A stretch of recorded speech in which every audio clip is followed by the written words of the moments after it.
Hello আমার সব Facebook বন্ধুদের হ্যালো বললাম সবাইকে।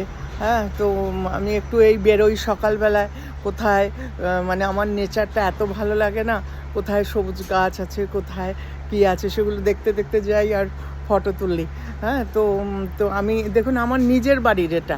হ্যাঁ, টগর গাছটা এত সুন্দর, থোকা টগর ছিল। হ্যাঁ, সেই টগর গাছটা এমনিতে তো এখন পাতা ঝরার টাইম, কিন্তু মনে হচ্ছে এটা মরে গেল নাকি। তো এটা দারুণ একটা লুক দিচ্ছে। হ্যাঁ, তো মানে আমি ভাবলাম যে বাহ, খুব সুন্দর তো। হ্যাঁ, সেই জন্য আমার একটু ছবি তোলার মন করলো। তো আমি এখানে একটু ছবি তুললাম, কিন্তু গাছটা যে মরে গেল। থোকা টগর এত সুন্দর, এত বড় বড় গাছ ভর্তি হয়ে থাকতো সাদা। তো সেই গাছটা এখন আমার কী হলো কে জানে, মনটা খারাপ হয়ে গেল। আমার গাছ মরে গেলে ভীষণ কষ্ট হয়।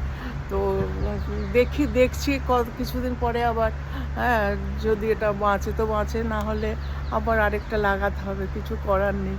তো টাটা দিদিভাই সবাইকে, টাটা, ভালো থাকবেন সবাই, আনন্দে থাকবেন, টাটা, বাই বাই।